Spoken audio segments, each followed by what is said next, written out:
Ladies and gentlemen, may I please have your attention? Please have your tickets in hand before you board the plane. Thank you.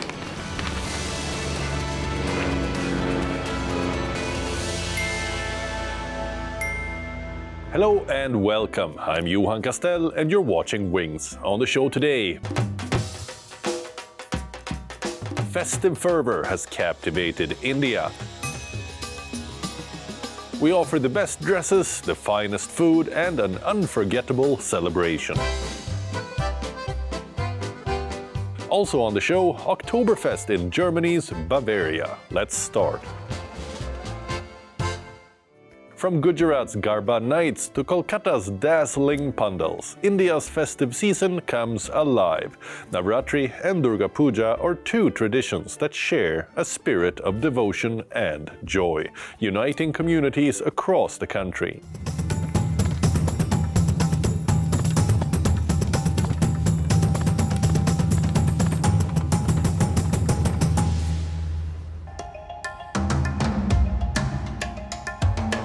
India's festive season is in full swing. The 9 holy nights of devotion dedicated to goddess Durga.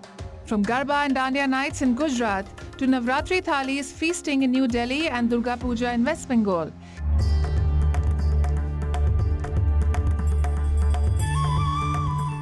The 9 days of extravaganza culminate on the 10th day, Dussehra, commemorating goddess Durga's triumph over the demon Mahishasur.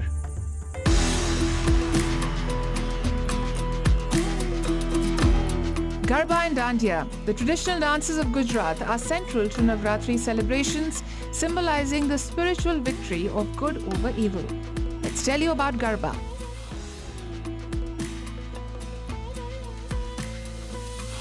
Originating in Gujarat, the name Garba comes from the Sanskrit word garbha, meaning womb, and symbolizes creation and life. Traditionally, Garba is performed around a clay pot with a lamp inside, known as the Garbha Deep. The pot represents the body, while the light inside stands for the soul or divine energy. This setup reminds devotees that divinity resides within each person. The Dandiya dance form represents the victorious battle, a dramatization of the battle between goddess Durga and the demon Mahishasur, with the wooden Dandiya sticks symbolizing swords.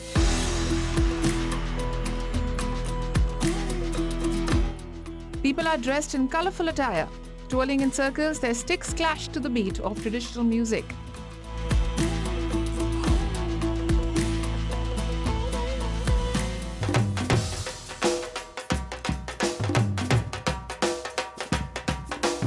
At one such Dandiya night we visited in New Delhi, the energy was infectious. Dandiya, one of the most important traditions during Navratri. It's a 9-day festival where people come together for 9 nights consecutively in order to honor goddess Durga.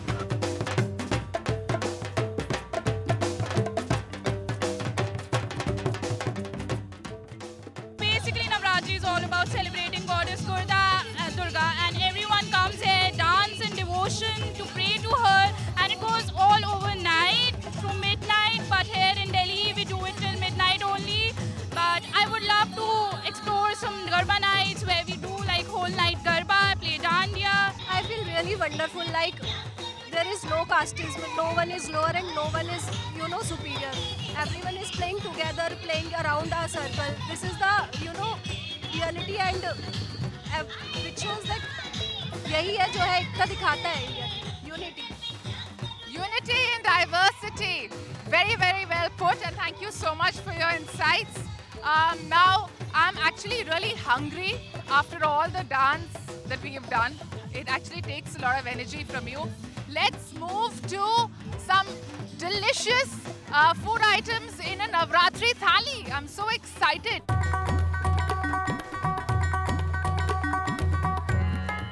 I always wait for this annual feast that you get to eat during Navratras, the Navratri thali, a special meal made without grains or onion and garlic, but rich in flavor. So excited to try this thali. Wow, host of things here, huh? let's get to know more about these dishes and the ingredients, because I know people fast during Navratri. So this thali has been created keeping that in mind.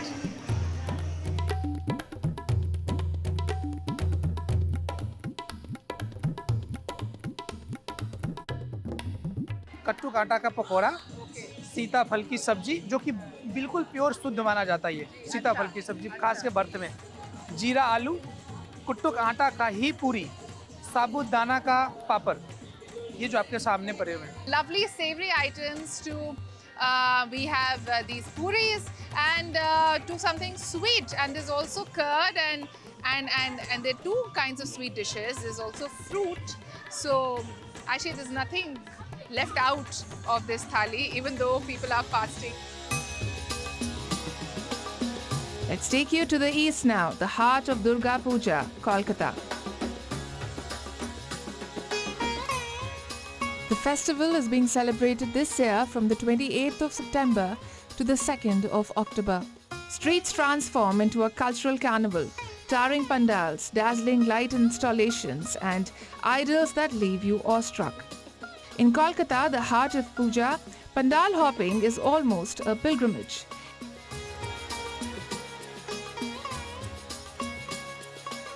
Each theme pandal tells a different story through art, craft, and lights.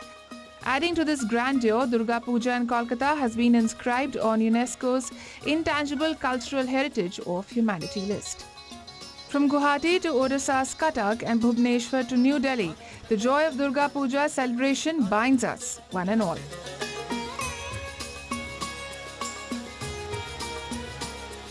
And how can we not talk about the scrumptious food that you get to eat during Durga Puja? From khichdi bhog, a hearty dish made with moong dal, rice and vegetables and ghee, to mutton kosha, a spicy slow-cooked mutton curry with rich onion, tomato base. Then there is a variety of Bengali fish curries. From street food favorites to sweets, every bite during the festival is pure magic.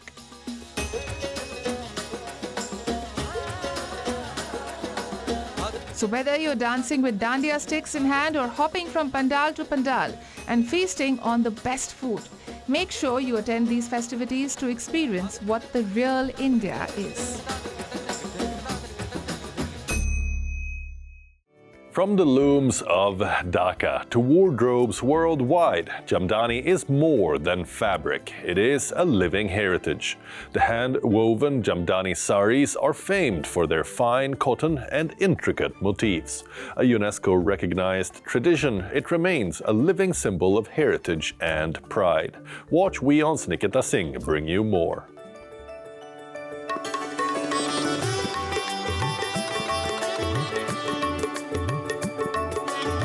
UNESCO has so rightly, it has declared Jamdani weaving as the intangible heritage of humanity. I always feel very nice wearing a Jamdani sari. I always have seen my mother is wearing different beautiful kinds of colorful Dhakai Jamdani. I really used to look at them.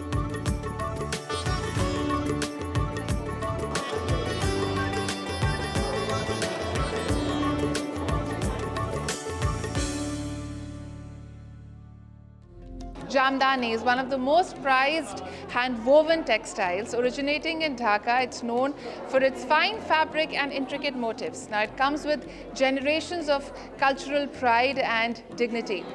Preserving Jamdani is not just preserving the fabric, but the identity of an entire community of artisans. As India enters its festive season, Jamdani finds a very special place in celebrations. Jamdani is a vividly patterned fabric hand-woven on traditional looms by master weavers. The journey of Jamdani fabric from Bangladesh to modern-day fashion worldwide celebrates craftsmanship, tradition and innovation. There are hundreds of motifs which have been revived, and some for the main body, some for the borders and some for the pallu. So all I can say is that this cloth made out of humble cotton has become so exalted, and it's a beautiful fabric and is very suited to our joint cultures, it's very suited to our climate. Each motif is crafted directly on the loom using the discontinuous weft technique, making it one of the most labor-intensive textile traditions in the world. For the weavers, Jamdani is not just an occupation. It's an identity, a heritage, and a source of immense pride. When the design part has come, and how many thread should be with this color that they calculate in their memory, they pick it up. And then this goes to the end and then return. The return means single thread. That way it comes in the end. And then the very much special craftsmen make, everybody cannot make this. We have the festival season that's coming in India, and I'm sure there'll be a lot of buyers interested in buying these sarees. Especially West Bengal. Everyone is very much fascinating with the Jamdani textiles. Besides the West Bengal, other states, some people, they are always collectors. And if we think about 100 years before, how many collectors? Now the India's economy is growing up and up. And that way, art, culture, and then value of artisans, they also understand. I am a Jamdani artisan. This craftsmanship, which originates from Bangladesh, is very famous. Our family has been involved in this art form for 3 generations. In 2013, the traditional art of weaving Jamdani was declared a UNESCO Intangible Cultural Heritage of Humanity, and in 2016, Bangladesh received Geographical Indication or GI status for Jamdani Sari. Today, the revival of Jamdani is being powered by global recognition and the enthusiasm of Indian buyers. With the festive season setting in, Jamdani sarees are witnessing a fresh wave of demand, appealing to audiences who want them both for heritage and elegance in their wardrobes. The way the weaver sits and weaves it, it's almost like a painter painting it. So I just saw even the weaver who's here. It's mind-blowing because there's so much of patience. And I think that's what festivity also teaches us, like to have that patience and purity and the strength. You can wear it for a wedding, even then it'll look royal as well as something so graceful. And they're not so simple, but if you see them, the way they've woven the designs, it is like, sometimes I feel that the nature is woven into it also. In these testing times, Jamdani sarees have evolved as a bridge of cultural diplomacy between India and Bangladesh, reflecting shared heritage and future ambitions to keep this craft alive. So I think Jamdani will be sustained in a long, long time. Not for the global, in the Asian, India, Bangladesh and other neighbor country, they appreciate Jamdani weavers. What is really craftsmanship? What is textile heritage? And how the techniques can be understood and the designs can be appreciated. So it's about sparking conversations between two peoples. Indeed, they are South Asia's timeless craft of legacy and artistry. The Munich Oktoberfest is one of the largest folk festivals in the world. The massive celebration, held annually, draws countless visitors to Bavaria. The festival recently kicked off with the traditional Barrel of Beer hammering by Munich's mayor. Ich trinke erstmal einen Wein, dann lade ich meinen Nachbarn ein. Aus einer Stunde werden 3. Bavaria in Germany is perhaps most famous for its annual Oktoberfest festival. Jetzt geht es los, los, los, die Krüge hoch, hoch, hoch. Freunde, Prost, Prost, Prost auf Feier, wohl die Krüge. It is the most famous beer festival in the world, and it kicked off on September 20th of this year after Munich's mayor Dieter Reiter traditionally tapped the first beer keg.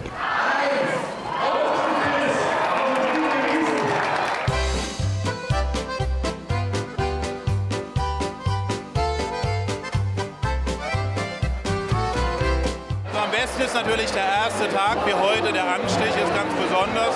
Danach nimmt es halt ab.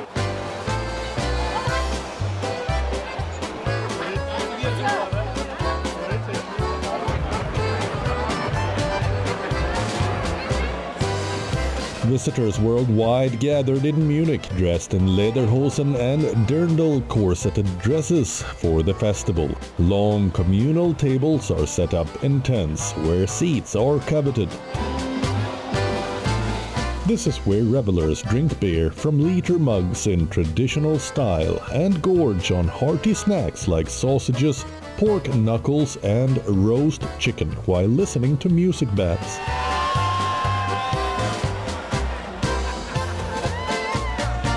Many traditions characterize the festival, like a procession that brings innkeepers to the fairground in horse-drawn wagons, and parades where every participant wears their finest traditional clothes and marches down the street playing drums.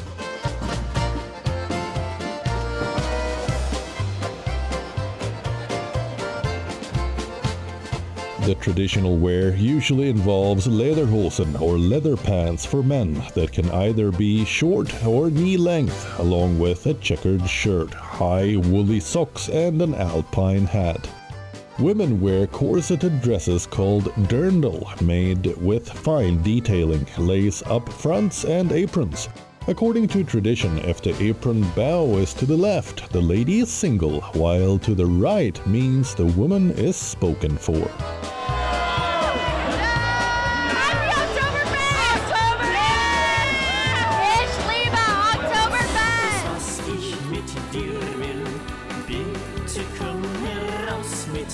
Beer tastes better than English beer, for sure. Yeah, it's better beer. Yeah, you can drink a lot of it and it still tastes good. This festival is a must-see for beer lovers and will surely deliver a good brew.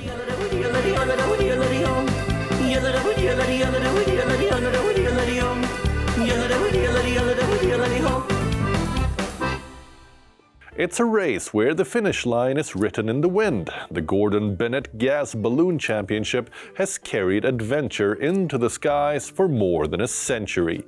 This year, Swiss pilots soared to victory after flying over 1,300 kilometers. Here's the story of the world's oldest and most daring balloon race.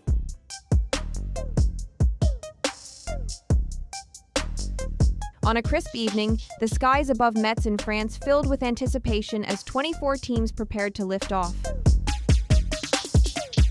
It was the start of the 68th edition of the Coupe Aéronautique Gordon Bennett, the FAI Long-Distance World Championship for gas ballooning. The mission is deceptively simple: fly as far as possible without touching the ground, no intermediate landings allowed.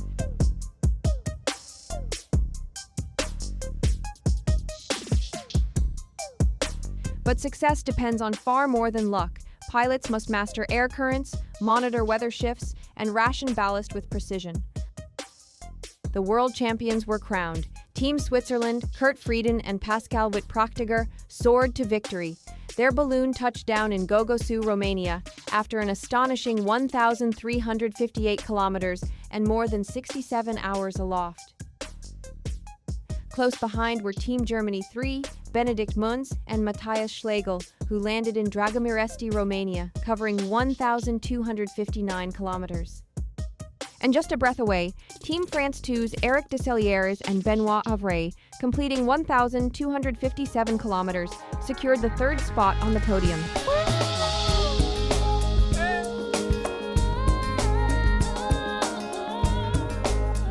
This is no ordinary race. The Coupe Aéronautique Gordon Bennett is the world's oldest and most prestigious gas ballooning contest. First launched in 1906 by American newspaper magnate and adventurer James Gordon Bennett Jr., it began with 16 balloons drifting out of Paris's Tuileries Gardens, watched by a crowd of 200,000. What they witnessed sparked a tradition that has endured through generations. The rules have remained largely unchanged. Each nation may field up to 3 teams. The winning country earns the right to host the next race. And if a nation wins 3 times in a row, the historic cup becomes theirs to keep, though they must sponsor a new one to ensure the race lives on. It is a competition not just of distance, but of spirit, an unbroken chain of skill, courage, survival, and sheer endurance that has captivated balloonists and spectators alike for more than a century. But what is life really like inside a balloon basket, thousands of feet above the earth, for days on end? Discipline is everything. Each balloon carries a pilot in command and a second pilot. Both are seasoned flyers, alternating between wakeful vigilance and brief moments of sleep.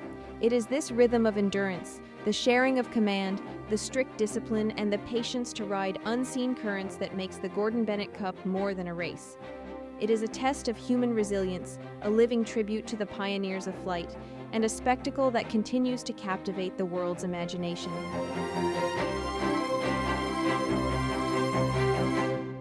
From Lagos to the world, Nigeria's star chef Hilda Baci stirs up history again, this time with the largest ever pot of jollof rice, a fiery feast, a Guinness record, and a fresh spark in the West African jollof wars.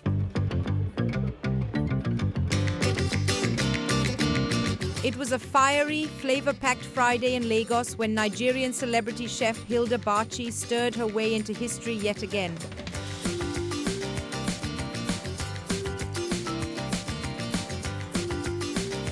Baci, who wowed the world in 2023 by setting the record for the longest cooking marathon, has now earned a fresh title, the Guinness World Record for the largest ever serving of jollof rice. And this was no ordinary pot.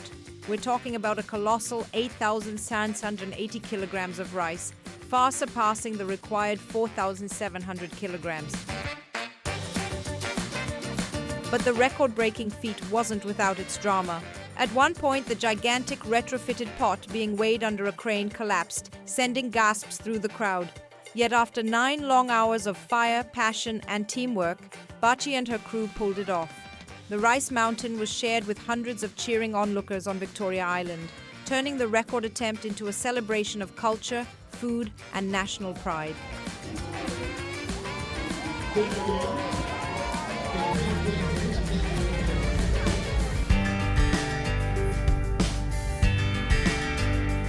Jollof rice is more than just food. It's an identity. Born in the Wolof Empire of the 1400s, it spread across the region, taking on new flavors as trade brought tomatoes, peppers, and spices from around the world. Today, it sits at the center of family meals, celebrations, and even a friendly rivalry known as Jollof Wars, as Nigeria, Ghana, and Senegal each claim to make the best version. But what makes this dish so special? With up to 20 possible ingredients and countless variations, the essentials stand out. Nutty, fragrant basmati rice seasoned with paprika, curry powder, and thyme. It is simmered with carrots in a puree of tomato, bell pepper, and garlic, and finished with peas. For Baci, this was about more than just numbers. The goal was to showcase Nigeria's culinary heritage. We always say Nigeria, we are the giants of Africa, and jollof rice is a discourse that has been happening, within so many African countries. And sometimes if you go to random countries, you would find someone and say you're Nigerian, the first thing they ask you is about jollof rice, right? So I figured as the giants of Africa, it only makes sense that we are the ones that pioneer making the largest pot of Nigerian jollof rice. Great time being here, like Hilda, she's placed us on the map and she's doing it again. It's amazing, like setting a very good record for Nigeria and Nigerians, like she's representing everybody, so it's amazing. I'm so happy. Jollof rice, you know the vibe. Now how they talk about Ghana jollof and Nigerian jollof, the best. It's history, culture, and taste all in one steaming pot. That's all we have for you on the show this week, but we return with more content next weekend. Until then, it's me, Johan Castell, signing off. Goodbye.